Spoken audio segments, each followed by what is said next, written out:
The Paul Leslie Interviews. Ladies and gentlemen, it is our pleasure to welcome a very talented, a very lovely woman. Thank you so much for joining us, Lucie Arnaz. Good morning. Thank you, Paul. I kind of want to go back a little bit. What music do you remember hearing around the house? Well, there were different eras and different houses and different people in them. So when I was a kid, obviously my father played the guitar, and he had the band, and there were recordings of his music. So I do remember a certain amount of the Latin music from the Theyre Arnaz Orchestra. It kind of got into my blood pretty early. And then when I was 7 or 8 years old, my folks divorced. As you know, my mother married Gary Morton, who was a comedian, who was a stand-up comic, and he opened for the big singers of the day. I mean, he was a really very funny guy and very good friends with people like Lena Horne and Sammy Davis Jr. and Mel Torme and Stephen Eady. And so he collected their albums like crazy. Gary had the most amazing record collection I ever heard in my life. And he loved to listen to music. If it was up to my mother, there'd never be any music on in the house. She never thought about that. She was busy doing other things, housewife things, I guess. And but Gary would always have music on. And I really got an ear for great songwriters and standards and singers and song stylists. And Rosemary Clooney lived right down the block, things like that. It was really sort of American songbook songs. My eclectic taste in songs, I think, is a mix of exactly that, Latin rhythms and great American song. Can you pick a favorite from early on as far as music goes? Well, how early? You mean when I was really young or when? I guess when you were really young.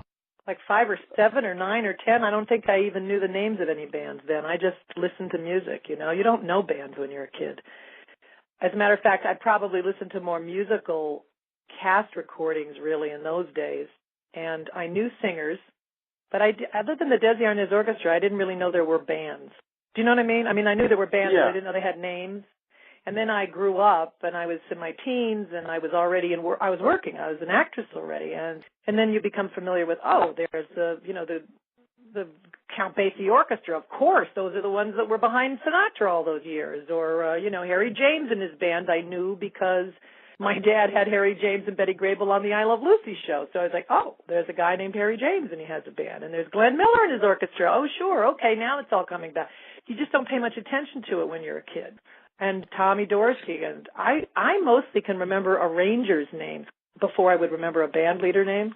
That's what's so funny. When you have a band leader for a husband, that was a Freudian slip.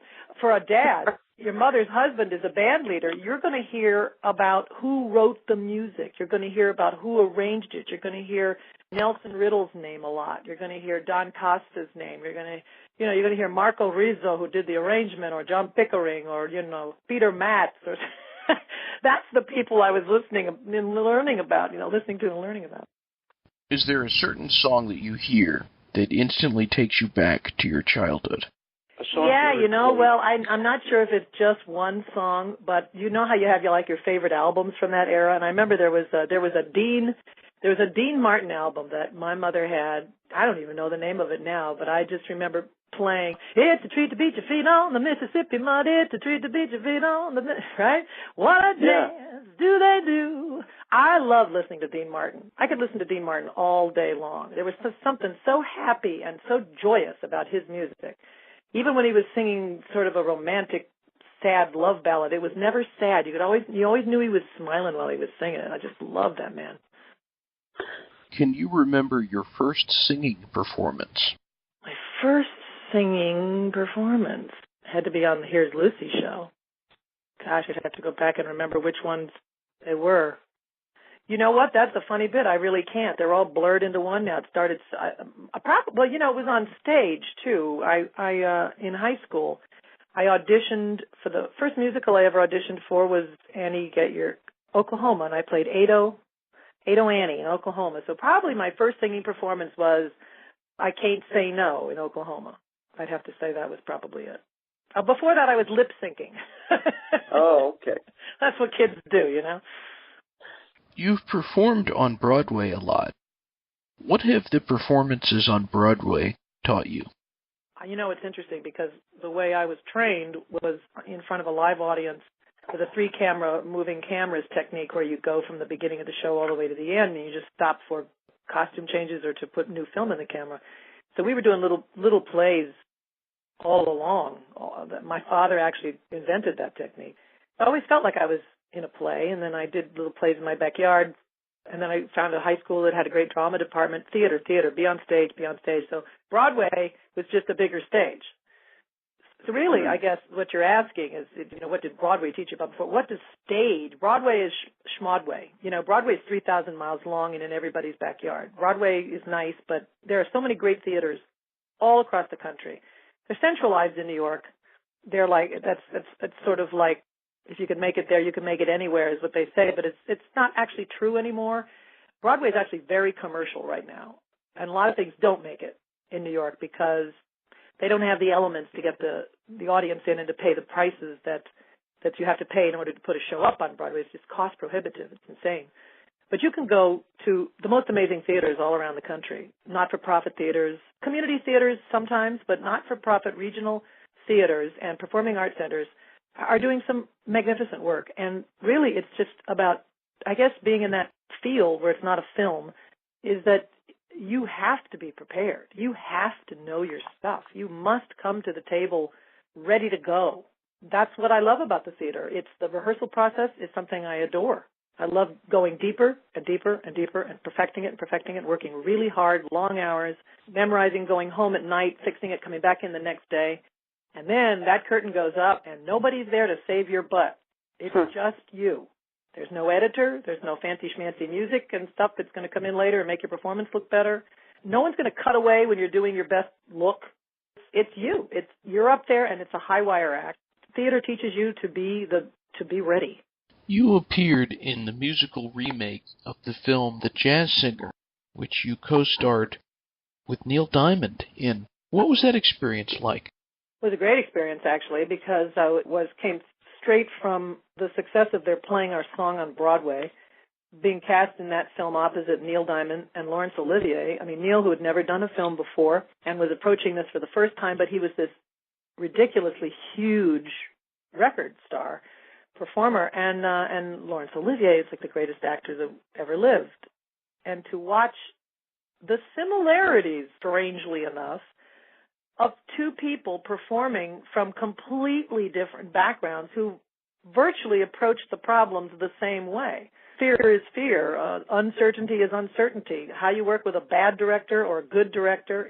Fascinating experience to me. Plus, I loved working with both of them. Sir Larry, as he allows us to call him, was one of the most gentle human beings and such a lovely man to me. And he was very sick during the time we were filming that. He had several bouts with cancer, and this was one of the rougher ones. He was just coming off of some chemotherapy, and he was in such pain during the filming of that and couldn't have been nicer to everyone around him. Most people who are going through that kind of treatment get really cranky. I know friends who have been on chemo and stuff, and you're so tired all the time that you just want people to leave you alone. And he always had time for the visitors. He always had time for questions. He had time for the photographer. Lovely, lovely man. And Neil, once we got a director who really understood Neil and how to talk to a non-actor, Neil was great. He was just terrified before that. Really? Oh, yeah, because you're not an actor and you get a director who's intimidated by the fact that you're a big star named Neil Diamond, and even though you're a wonderful director, every time the non-actor Neil says, well, I can't do this. I mean, you're going to have to change the script. I don't understand. I don't know how to do that. The intimidated director runs off and has the script rewritten. And then they come back with a new script, but isn't it funny, the non-actor performer still doesn't know how to do it because he's not an actor. So finally they get rid of the director who kept kowtowing to the non-actor star, who is a very lovely man and who was not hired because he's a good actor. He was hired because he was a phenomenal musician, and that's what they wanted for the part. So they finally got Richard Fleischer to come in, who was a divine director and a lovely man. And the first time that Neil said, I don't know how to do this, he said, I know, but I do. And that's what directors are for. And said, okay, Neil, we're going to go over here, and then we're going to do that, and taught him how to do it. You don't assume that a non-actor is going to be the actor, do you? You help them because you hired them. So anyway, it was a very interesting experience all the way around. I loved it. I want to talk about your record, Latin Roots. Mm-hmm. What inspired you to make the album? Oh, my gosh. Well, the funny bit is I had the idea of doing a show called Latin Roots 22 years ago after my father died. I had been on Broadway. I had made films. I was on television. And my dad died. It was 1986. And I found this cassette. I mean, a lot of this story is in the little booklet that comes with the CD. But I found this wonderful cassette, three cassettes, a series of my dad's never-before-heard performances from Ciro's, from radio shows back in the 40s. And this was before RCA had put out those lovely CDs we have now. This was 1986. And even though I had heard some of the music when I was a kid around the house, or Dad playing certain things on the guitar, certain music that was on the I Love Lucy show, this was a treasure trove of arrangements and big band sound that I had never heard him do before. And I remember driving around in my car and putting the CDs, the cassettes rather, in and listening to them and just thinking, oh my God, listen to that. Oh, I just want to be him. I want to be in front of a band like that singing arrangements that are this good. At that point, I didn't have a nightclub act. I'd never made a record in my life.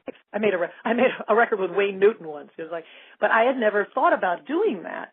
And I just kind of put it out there in the universe. And I went to talk to the people who were managing me at the time, and I said, I have this idea that maybe I could do some type of a club act, maybe called Latin Roots, and would start with that song that my dad wrote for me called There's a Brand New Baby at Our House, and then I would come out but doing something contemporary with that same arrangement, and we'd do all the songs that I love now and the stuff that standards and pop stuff, and it'd be the Lucie Arnaz show, but it starts with my dad's music because that's where my music started. And then as we get toward the end of it, it would become more Latin, and it would end with my tribute to him and maybe even do Babalu or something like that. And everybody talked me out of it.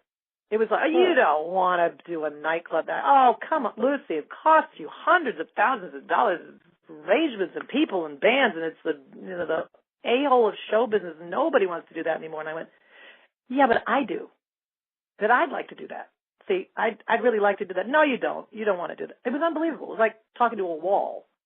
And wouldn't you know, within a month, I got an offer to bring a 90-minute show of Irving Berlin, because it was his 100th birthday that year. Could you bring us 90 minutes of Irving Berlin to Sicily, to Palermo, Sicily? We'll give you something like $30,000.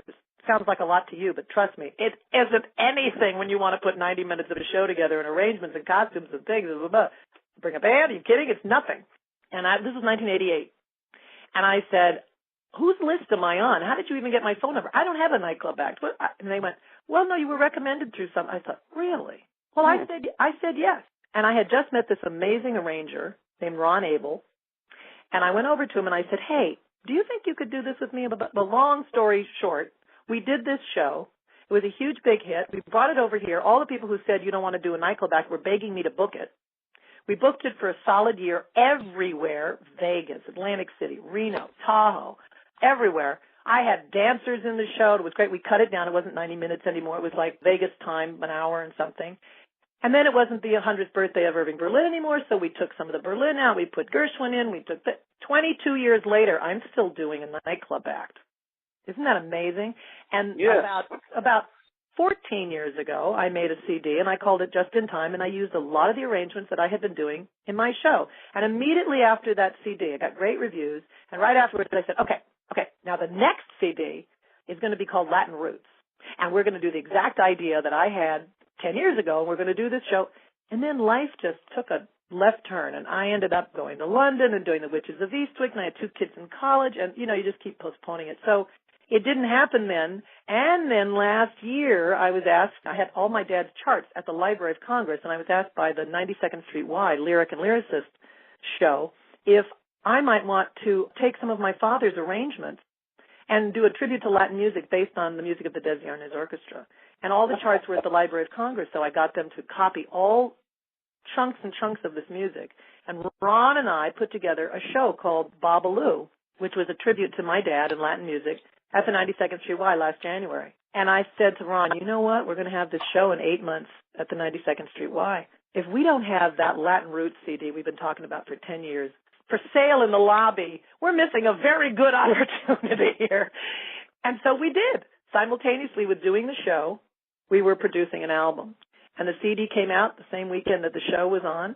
And I am so proud of this CD, and it is 22 years in the making. And it's exactly a culmination of how I felt that day in my little car playing the cassette saying, I want to do this. I want to be in front of a band singing those arrangements. And now I am. It's uncanny the way it happened. What do you hope the listener gets from the experience of hearing the record? Joy. Absolute, unconditional joy. And the same kind of pathos that I have for the type of music that this is. And it's a lot of my dad's music, but it's also contemporary music with that incredible Latin feel. There's a song on it that my dad wrote, which is one of the prettiest songs I've ever sung, called I Love You. There's a song that I wrote with my son Joe Luckenbill that I love, called The Music in Your Heart, which really is a wonderful song about what happens when people leave this planet and you want to still communicate with them. How do you? I mean, how do you find them? How do you listen to them? Are they still an inspiration to you? Where does it come from? And those were his questions about his grandfather. We wrote that a really lovely song. We did Johnny Angel. We did a very eclectic mix of things that fit this style, and they do. They all do. That combined with Cumbanchero and Babalu with Copa de Vida, it's a pretty cool recording, and I'm extremely proud. Could you pick a favorite song from the album? Not really. I listed the ones that I think are great. I mean, I can't. They're like my children. I don't have a favorite, and I don't have one that I don't like either. I do them all in my show, and as each one comes up, I go, oh, God, I can't wait to sing that again. It was hard to pick only 14 songs or whatever's on there. We had more we wanted to put on there. I thought, that's enough. It's enough. We'll do another CD next time. Tell us about Madeleine Stone. Oh, Madeleine. I just wrote her a long email. And Madeleine was a girlfriend of mine for 31 years. I met her at a party at Bill Boggs' house 100 years ago, playing piano, and she handed me her card. She said, I write music, too. I understand you're a lyricist and you write lyrics sometimes. And I ended up writing a song with her the next morning. We've been friends ever since. She's a Grammy songwriter. She wrote for Tree Music, for Sony Music. She lives in New York, and she's just a terrific talent. We've been writing songs together for quite a while. I have this recording of yours. The song is called They're Playing Our Song, Hers? Right. Well, that's in the show, in the Broadway show. There's two versions. If you've ever seen, I don't think you probably haven't ever seen the Broadway show, They're Playing Our Song. I have not. It's the story of a lyricist and a composer. It's really the story of Marvin Hamlish and Carol Bayer Sager, but as a composer and lyricist who are trying, or their agents put them together to try to work together to have a big hit. She's got the new hits and he's got all the awards, but he needs a new hit and she needs to be famous, so they try to get together and work. And they have a horrible time doing that because they're so completely different, and it's a love-hate relationship, and of course, love wins out. But when they go to this discotheque one night, there's music playing, above them, and he starts to sing, oh, they're playing my song. Oh, yeah, they're playing my song. And when they're playing my song, and he goes crazy and starts singing and dancing, and everybody's looking at, and I go, are you kidding me? Did you actually just do that? Do you do that every time they play your songs? And we have this nice little scene. And then one of my songs comes on the radio that they're playing in the club. And I do the same thing. Oh, shh, shh. They're playing my song. Shush, shush. They're playing my song. And when they're playing my song, oh, my God. And that's what it is. And it was the biggest hit from the show, and I still do it in my club act all the time. If I don't do it, if I take it out because I go, oh, that's such a silly little song, and that show was 30 years ago, and who cares? I get such hate mail. I came all the way down here to hear you sing that song, and you're not singing that song.